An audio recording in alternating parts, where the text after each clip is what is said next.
In a dramatic escalation of U.S. involvement, President Donald Trump has reportedly urged Ukrainian President Volodymyr Zelenskyy to strike deep inside Russian territory, including Moscow and St. Petersburg.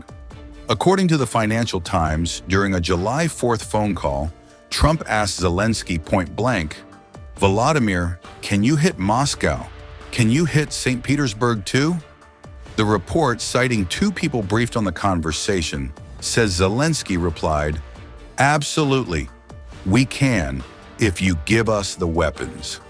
The revelation signals a major shift in Trump's stance, moving from non-interventionist rhetoric to directly encouraging bold Ukrainian counterstrikes.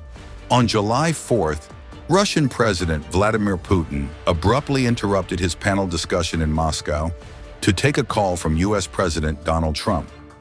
Speaking at the Strong Ideas for a New Time forum, Putin paused mid-event and turned to the audience, saying it would be awkward to keep the American president waiting, adding with a smirk, he could get offended. For that, I thank you very much. Thank you. Thank you.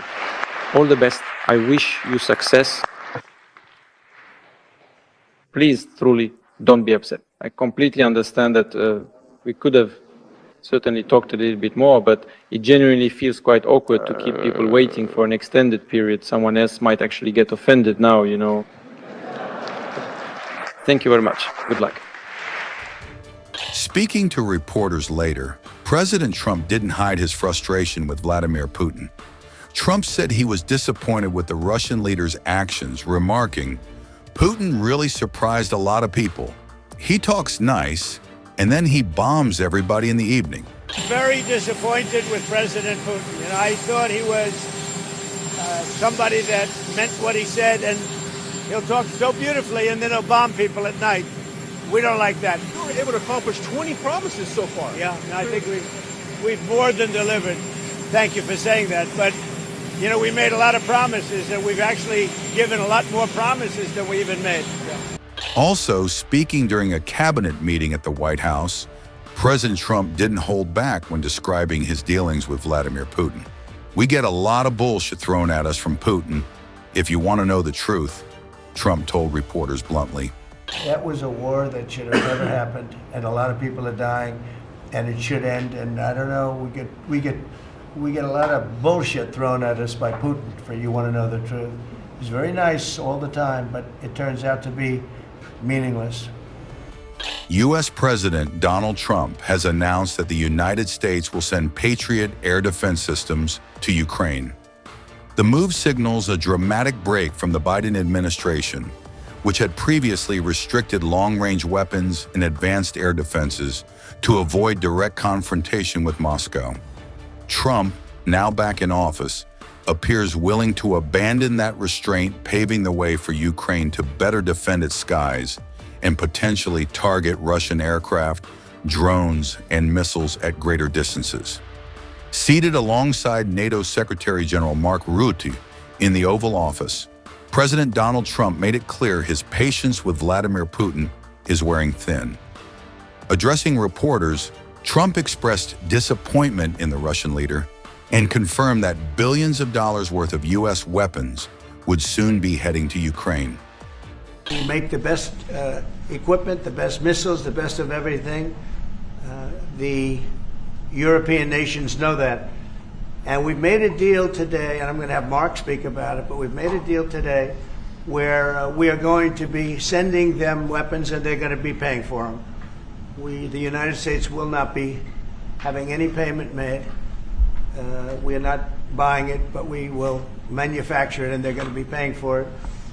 Our last meeting of a month ago was very successful in that they agreed to 5%, which is more than $1 trillion a year, so they have a lot of money. And these are wealthy nations. They have a lot of money, and they want to do it. They feel very strongly about it, and we feel strongly about it, too. But we're in for a lot of money, and we don't want to do anymore, and we can't. But we make the best, and we're going to be sending the best to NATO, and in some cases to maybe, at Mark's suggestion, if we go to Germany, where they're going to send early on missiles, and they'll be replaced, and NATO is going to take care of it. It's going to be coordinated by NATO, and they're going to work very much with Matt Whitaker, who's right here, who's a great ambassador, and Matt's going to be coordinating. You better do a good job, Matt. I will. But Matt's going to coordinate. He's a very talented guy. He's going to coordinate everything. So in a nutshell, we're going to make top-of-the-line weapons, and they'll be sent to NATO. NATO may choose to have certain of them sent to other countries where we can get a little additional speed, where the country will release something and it'll be mostly in the form of a replacement. And I'd like to have Mark, and again, just a highly respected, pretty young guy for having had the career that he's had, because he had an amazing career before going to NATO. So we spent a lot of time together over the last couple of months. And if you could say a few words. Absolutely. Thank you. No, Mr. President, dear Donald, this is really big. This is really big. You called me on Thursday that you had taken a decision. And the decision is that you want Ukraine, what it needs to have to maintain, to be able to defend itself against Russia, but you don't want Europeans to pay for it, which is totally logical. And this is building on the tremendous success of the NATO summit. The 5%, but also the decision to keep Ukraine strong and the decision to increase our defense industrial production. So based on that, that was Europe stepping up. This is again Europeans stepping up. So I've been in contact with many countries. I can tell you that at this moment, Germany massively, but also Finland and Denmark and Sweden and Norway, the United Kingdom, the Netherlands, Canada, they all want to be part of this. And this is only the first wave. There will be more. So what we will do is work through the NATO systems to make sure that we know what Ukrainians need, so that we can make packages. Of course, in a way, we discussed it this morning with Pete Hegseth at the Pentagon, in a way that, of course, the US will keep on its stockpiles necessary to defend this country. That's absolutely clear. But it will mean that Ukraine can get its hands on really massive numbers of military equipment, both for air defense, but also missiles, ammunition, etc., etc. So if I was Vladimir Putin today and hear you speaking about what you are planning to do in 50 days, and this announcement, I would reconsider whether I should not take negotiations about Ukraine more seriously than I was doing at the moment, if I was Vladimir Putin. But when I'm Ukraine, I think this is really great news for them. So I really want to thank you for that, and it means the Europeans paying for it. And again, I mentioned all these countries, we will deal with that. And exactly as you said, it might also mean that countries will move equipment fast into Ukraine, and then the US later backfilling it, because speed is of the essence here. So really, thank you. This is important. You did a great job.